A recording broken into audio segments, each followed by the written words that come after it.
আসসালামু আলাইকুম। কারাতের প্রথম ক্লাসে আপনাদেরকে শেখাবো কিভাবে পাঞ্চ করতে হয়। পাঞ্চ করার জন্য প্রথমে মনে রাখবেন মুষ্টি কিভাবে ধরতে হয়। মুষ্টি করার ক্ষেত্রে প্রথমে আঙ্গুলগুলো ক্লোজ, 4টা আঙ্গুল একসাথে ভাঁজ করবেন, আঙ্গুলের ফাঁকে যাতে কোনো খালি জায়গা না থাকে। এরপরে থামটা এই 2 আঙ্গুলের উপর দিবেন এবং খেয়াল করবেন এই যে জায়গাটা যাতে সমান থাকে, এটা যাতে এরকম না থাকে, কম বেশ না থাকে, এটা সমান থাকবে এবং এই নাকলটা সামনে থাকবে।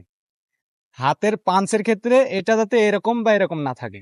শুরুতে যারা পাঞ্চ করে তাদের হাতটা হালকা এরকম থাকে, মানে এটা সামনে থাকে। খেয়াল রাখবেন এটা যদি আপনি পাঞ্চ করেন তাহলে এখান থেকে ভেঙে যেতে পারে, এজন্য খেয়াল রাখবেন এটা সমান থাকবে, উপরটা সমান।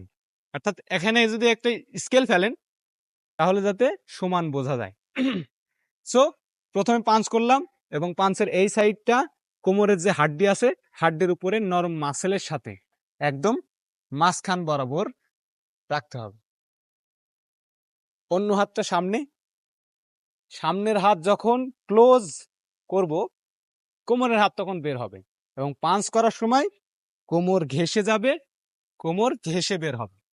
এটা কেন? কারণ এটা যদি বাহির থেকে যায় তাহলে সময় নষ্ট হবে, একই সাথে স্পিড কমে যাবে। সো এক হাত সামনে, এক হাত কোমরে, এখান থেকে পাঞ্চ আমরা এভাবে করে থাকি। একটা স্পিড পাঞ্চ এভাবে করতে পারি। সো এই স্পিডটা প্রথমে যদি নিয়ে আসেন আপনার পাঞ্চ তো হবেই না এবং এলোমেলো লেগে যাবে। এজন্য বেসিকটা খেয়াল করবেন।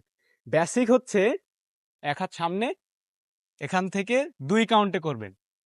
প্রথম কাউন্টে এই এক হাত সামনের হাতটা পাঞ্চের হাত কোমরে টানবো এবং কোমরের হাতটা বের করব এবং হাত ঘুরবে না।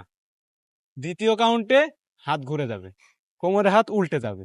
এটা সবসময় মাথায় রাখবেন, হাতটা যাতে সাইডে এখানে না আসে, এখানে আটকে না থাকে, সাইডে, এবং কনুইটা যাতে সাইডে লাগানো থাকে।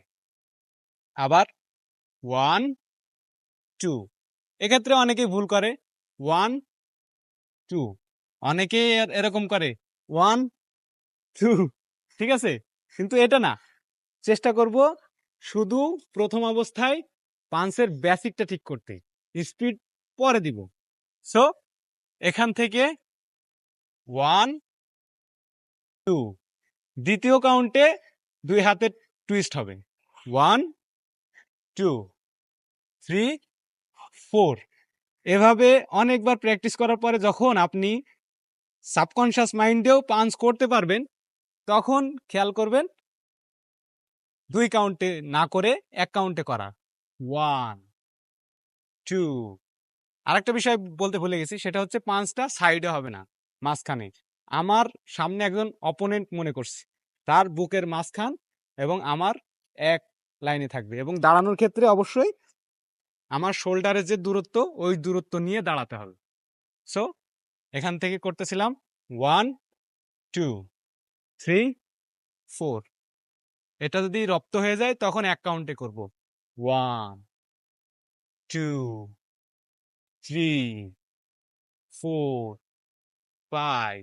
এটা যখন পারবো তখন আরেকটু স্পিড নিয়ে আসবো, 1 2 3 4। আজকের ক্লাস এই পর্যন্ত, ধন্যবাদ।